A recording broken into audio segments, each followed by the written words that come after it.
All right, everybody, buckle up, because today we're really diving deep into something you all wanted to know more about. Singapore's declining birth rate. Yeah. And we've got your research. Right. And we're going beyond the usual stuff you hear, right? Like cost of living, Yeah. work-life balance. Mm-hmm. We're going deeper. Yeah, you're right. This isn't just about crunching the numbers. Right. We're really going deeper, looking at some cultural and societal factors that might be playing a role. Exactly. And to help us do that, we are diving into this article by Dr. Alexis Heng Boon Chen. He's a biomedical science expert. Oh. And his article, get this, suggests that Singapore's low fertility rates could be tied to, are you ready for this? High expectations. Oh. In love. Interesting. And finding a partner. That's fascinating. Right. So okay. It's a really interesting perspective. Especially in Singapore and a few other East Asian nations, you have this incredible rise in education levels, particularly among women. And while that's fantastic, in many ways, it also contributes to something that's been called a mating gap. The mating gap. Yeah. Okay. What is that? So think of it this way. As more women are attaining higher educations, the pool of potential partners who meet their expectations shrinks. Okay. Particularly expectations around sort of shared cultural expectations of men being equally or more accomplished. Right. This is actually something that Yale professor Marcy Inhorn explored in her book, Motherhood on Ice. So it's not even just about finding a partner. Right. It's about finding a partner. Yes. Who aligns with your aspirations. Absolutely. Achievements. Yeah. And we're talking about a society in Singapore where success is pushed. Very much so. Very much so. Right. And this is also where that concept of female hypergamy comes into play. Okay. So this is a pattern that's seen across cultures. Right. Not just Singapore, where women, often subconsciously seek partners with equal or greater resources or status. And in this case, education. It's interesting because I feel like even anecdotally you see this on dating apps. Yeah. The filters are there for a reason. Yeah, absolutely. And Dr. Heng backs this up with some statistics. Okay. He found that in 2021, 64% of Singaporean women aged 25 to 34 had university degrees, compared to 56% of men. That's a big difference. Yeah. And he also points out that statistically, the higher a woman's education in Singapore, the higher the likelihood of her remaining single. Wow. Those are some, the numbers paint a picture. For sure. So we're already starting to see how this is all. And it gets even more complex. Okay. When you start to look at the pressures and expectations around parenting in Singapore. Right. Because even if you find the partner. Yeah. It's not over. It's not. That's just the beginning. So we talked about all the challenges of even finding someone to have kids with. But then it's okay, you found the person. Now the pressure's really on in a place like Singapore. I know. With this really competitive environment. Oh, yeah. Around children. Yeah. What does that look like? You hear these stories about kiasu parenting. Right. And what is that? Paint me a picture. So you're right. The pressure it's really palpable. Okay. Kiasu, right, that fear of losing out. Yeah. It's deeply ingrained in the culture, and it totally extends to parenting. Yeah. Big time.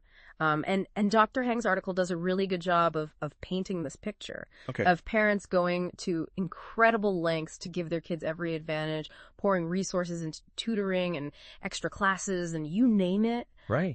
Academic achievement is it's everything. So are we saying there's this kind of expectation to raise a super child? I think that's a really good way to put it. Okay. Hope you're ready to go from day one. Yeah. And this drive for achievement, you can even see it in the emphasis on getting your kid into the right preschool, even before they're born. Oh my God. People are really thinking ahead, and it just highlights the lengths that parents are willing to go to to give their kids that competitive edge. The pressure cooker starts early. Totally. And all of this obviously comes with a pretty hefty price tag. Right. The financial and emotional investment of raising a child in this environment is significant. And, Dr. Heng, he argues that this is a huge factor in decisions about family size. Okay. Because if you think about it, the cost of living, the pressure to provide the best, the effort involved in kiyasu parenting, having a large family, it becomes a really daunting prospect for a lot of people. It makes you wonder how much of this is like people's own actual desires versus societal expectations. For sure. Because it's like, deciding how many kids to have, that's a big decision. Oh, it's huge. And it's becoming more and more influenced by these external factors. And this brings us to maybe the most interesting and maybe even like unnerving part of Dr. Heng's analysis, which is this rise of new reproductive technologies and how that might play into all of this. So now we're talking like the future of family planning. Like, what is that? What are we talking about? So we're talking about things like pre-implantation genetic testing. For polygenic risk scores, or PGTP. Which sounds very complicated, but essentially what it means is they're screening embryos during IVF for genetic predispositions to certain diseases. So that sounds like it could be a good thing. Right. It has the potential to identify some potential health risks, but here's where it gets a little bit murky.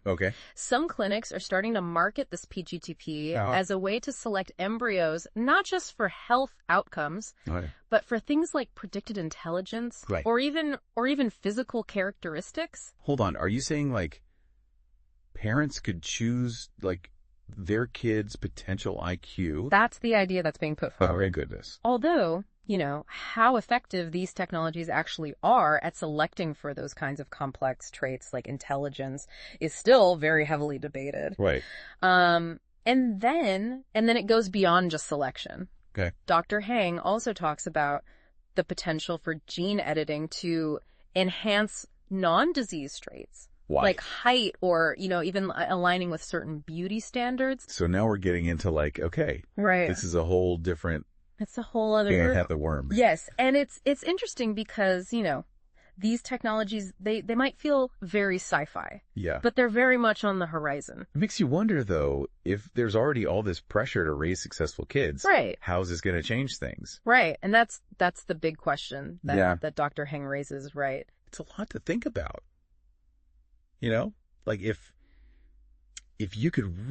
parents could really choose those things. I know. Especially in that kind of pressure cooker environment. And that's the big question that Dr. Heng raises, Like in a society that's already grappling with these low fertility rates. Could the allure of these technologies, this potential to have like a designed child, could that actually backfire and lead to even smaller families? And then you start to think about the implications for social equality too. Because then it's like, who has access to these technologies, if they even, and it becomes almost like this arms race to have the most like, optimized child. And then are you even having more than one? If you're putting all your resources into this one. Exactly. And it all comes back to that initial point about, societal pressures and individual choices. Like, are we heading towards a future where people feel almost like compelled to pour resources into having this one optimized child rather than having a larger family? And these are questions that we really need to be asking ourselves now as these technologies advance. It's a lot to process. It is. We've gone from like dating app filters to designer babies. I know.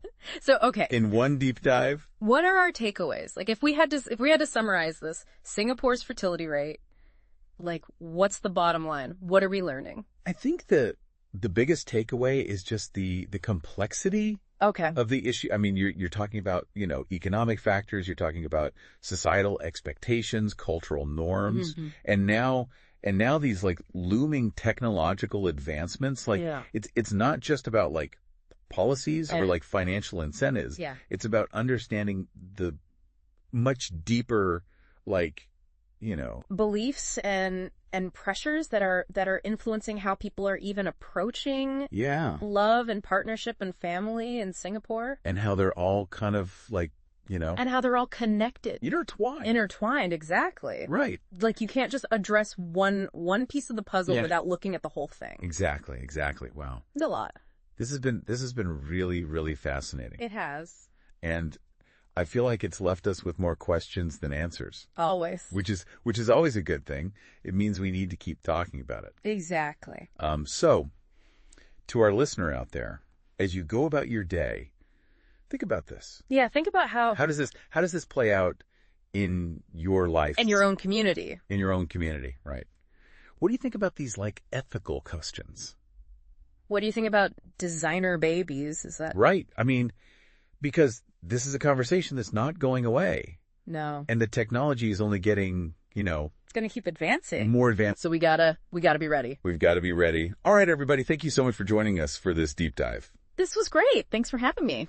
It's been a pleasure. We'll see everybody next time.